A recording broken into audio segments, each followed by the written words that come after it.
Hi, welcome back. This is video number 2.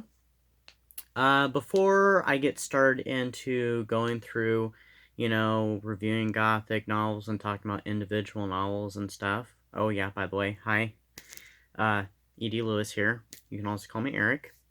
Um, I'm gonna just talk about what Gothic is, Gothic literature. Now, the term Gothic comes from the architecture that was coming into popularity in the 1700s, where we had these very pointed archways and there, towers, and this architecture that presented anxiety and at glance at my notes occasionally, towers, doom, gloom type um, feelings in those who looked upon it. It was very barbaric for the time, but it was becoming popular, as time went by, and it seeped into literature, of course. So I'm going to talk about two different, well, maybe three. The third one kind of fits into both, but because it all shares the same elements. But two different forms of Gothic literature. First is the Gothic Romance, which I don't know which one I lean more toward, because I like both and I have some examples to my sides. But with Gothic Romance, we have these books that are very high in emotion. They try to. It's kind of melodramatic at times. I'm not sure how to explain it really.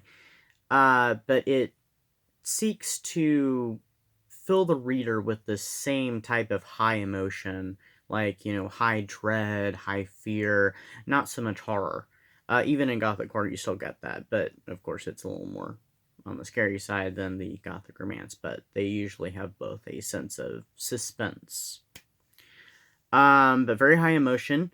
Usually, it's led by a female character, the virginal heroine, although in more modern Gothic Romance, she's not always the heroine. We also get things such as the male Gothic, which of course is led by a male. I'll get some examples in a bit. We have the Byronic Hero, who's more of an anti-hero. He has kind of a high temper. I will go into an example. If you've read Rebecca, which is one of my examples, the character of Max is very much the Byronic anti-hero. He's very high-tempered, kind of cynical. But I would consider him to be the hero as well. Anti-hero, hero. The locations are usually in like castles or old mansions, old houses, a place where there was once life and now there's dread and decay and lifelessness. It's basically it's fallen to ruin. So you're gonna also have castle ruins in some cases, which I have an example of that too. You may see bandits. I cannot talk. In these, you may see clergy who are usually evil. The setting, besides the physical location, like the house or whatnot, is usually it's a stormy, gloomy place. Not very sunny, not very bright. Sometimes it can be, but maybe as the plot moves forward, it gets darker and creepier and very atmospheric.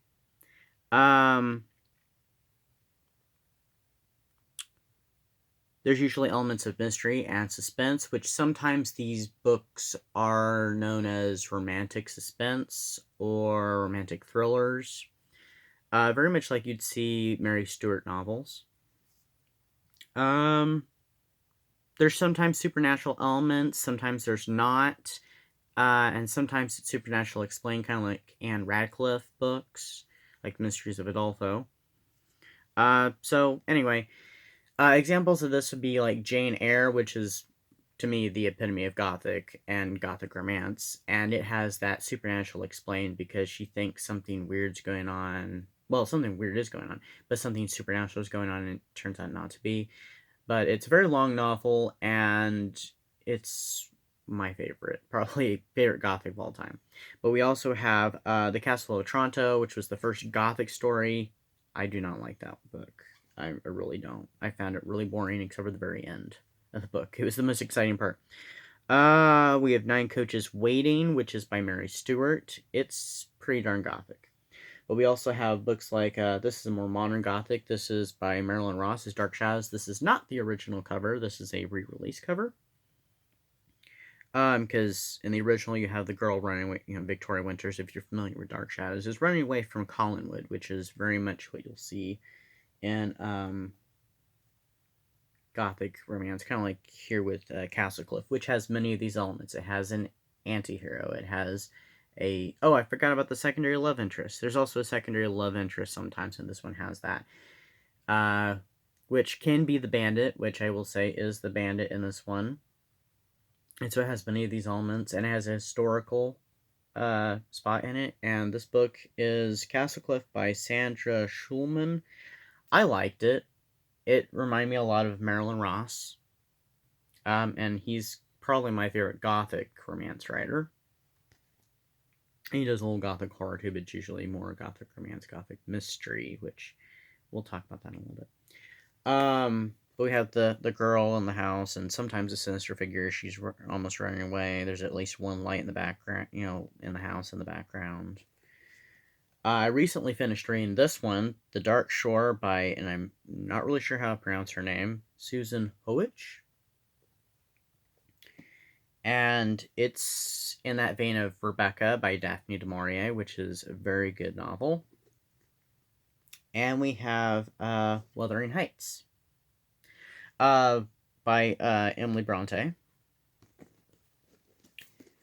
I mentioned about male Gothic. You're going to see that where a male protagonist is usually the main character. He's the hero of the story. There's not necessarily a heroine. But even though this is not a Gothic romance, I'm going to throw it in there just as an early example. The book, The Woman in Black, because the main protagonist is male in that one, and he's the center of all of it. So, and I don't know with that. I'm not so well versed with male Gothics. I don't know if he has to be virginal like the woman. It seems like no. I mostly am familiar with, the virginal female ones, which is mostly what you see.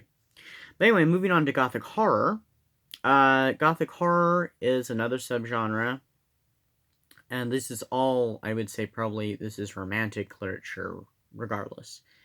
And it doesn't mean necessarily that, there's, romance. It's just the way of looking at things, where things are written in a more interesting, poetic, or imaginative way. Whereas before that, things were pretty dry. But with Gothic Horror, we see elements of, like, religion and morality, and we see good versus evil as the themes, and philosophy, and right and wrong. Usually there'll be a supernatural element. Later on, there's, as we get, through the 1700s, through the Victorian era, and into more modern times, we see more of a psychological horror. But, like, the morality and stuff you see, like, in The Monk, the religion and morality. If you've read The Monk, I'm currently going through it right now. And it's interesting. I like the Bleeding Nun, if you know what I'm talking about. That was an interesting part. It was great. We have, of course, I said supernatural elements, psychological. There's an element of mystery, just like in, Gothic Romance. And, as the genre developed, we started getting into more of the horror being fears of, like, invasion or fears of our own backyard, or such, kind of like horror. It's like regular horror does too. But you see, like, with Dracula, where it's fears of foreign invaders, or Dr. Jekyll and Mr. Hyde, where it's fears of the other personality, the hidden self. And that's kind of in your own backyard, in your own surroundings, or, it could be the doctor down the street, which is also Dr. Jekyll and Mr. Hyde, like, people who we trust are becoming killers, this hidden side of the personality of your neighbor, of yourself, your friend, your family member, whoever. So, quickly examples of that. I have Dracula by Bram Stoker, for an example. Frankenstein by Mary Shelley. The Turn of the Screw by Henry James, which the movie The Turning is coming out next month. Edgar Allan Poe, which this is Steampunk Poe, an American author. And then we have more modern Gothics, which this is another Marilyn Ross book, Dark Shadows, called Barnabas Collins, the first one with him in it. It was the first one in Marilyn Ross's books that was for sure had a supernatural element. The book before it is questionable. I think it had a supernatural element, but it's debatable upon the reader, I guess. The reader can decide. Hawks Harbor by S.E. Hinton, which is a vampire story, and it also deals with psyche and treasure hunting and secret societies, etc. It's pretty good. It takes place in the 1960s. And I also have Dark Shadows, Dreams of the Dark. So, real quickly with Gothic Mystery. I mean, there's other forms of Gothic, like Eco-Gothic, but I really don't know a lot about Eco-Gothic. I know more about Gothic Romance and Gothic Horror.